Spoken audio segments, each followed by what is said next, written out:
bersama kami dalam acara hari ini. Saudara, sistem belajar tatap muka sangat diharapkan di Sabang. Tidak hanya orang tua, tenaga pendidik pun mulai menemui sejumlah keterbatasan. Berikut informasi selengkapnya. Kepala SD Negeri 5 Kota Sabang, Inun Fajria mengatakan bukan hanya orang tua yang ingin para siswa untuk tatap muka, namun para guru juga menemui sejumlah keterbatasan. Orang tua sering menemui kesulitan dalam menjelaskan satu tugas kepada siswa. Selain itu, mengeluh terkait biaya pengisian data di gawai. Kendala juga dialami para pendidik seperti harus menilai tugas siswa per hari dengan terburu-buru dan siaga dengan gawai di tangan. Rasanya sulit juga karena banyak kali kendala yang dihadapi oleh wali murid, betul juga kami. Kami setiap hari susahnya gimana Pak ya? Harus menerima kan tugas-tugas setiap hari harus diperiksa. Itu dimasukkan ke WA harus periksa dulu. Jadi kalau nggak kami periksa hari itu juga nggak mungkin lagi ini telah sedikit udah masuk udah nanti takut terhapus. Jadi setiap hari kami harus buru-buru mengisi nilai sebelum jam 10.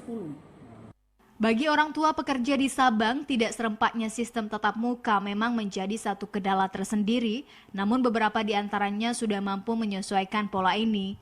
Menurut Maya Ariska, salah seorang guru di SD Negeri 5 Kota Sabang, menyiasati hal ini ia memperkerjakan seorang yang dapat dipercaya. Sang anak selama new normal ini diawasi oleh seorang ibu yang tidak jauh dari rumahnya. Alhamdulillah sama ini Pak ya, saya mempercayakan untuk menjaga atau mendidik anak saya kepada seorang ibu gitu. Yang alhamdulillah ibu itu juga dalam mengasuh anak kecil sudah seperti anaknya sendiri. Jadi insya Allah saya tidak ada rasa was-was dan untuk melaksanakan pendidikan daring, insya Allah saya belum mengalami hambatan. Ya alhamdulillah selama ini lancar Pak. Ia juga kerap menghubungi sang anak lewat gawai untuk mengetahui aktivitas selama di rumah. Ia juga mengaku tidak khawatir terkait pandemi karena sang ibu pengasuh sudah diketahui kesehariannya. Di Sabang sendiri tingkat SD sendiri pelajaran daring dilaksanakan bagi siswa kelas 1, 2, dan 3.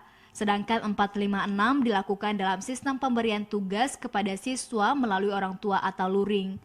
Rencananya siswa SD kembali tatap muka baru pada bulan September mendatang. Dari Sabang, Mahfud, TVRI Aceh melaporkan.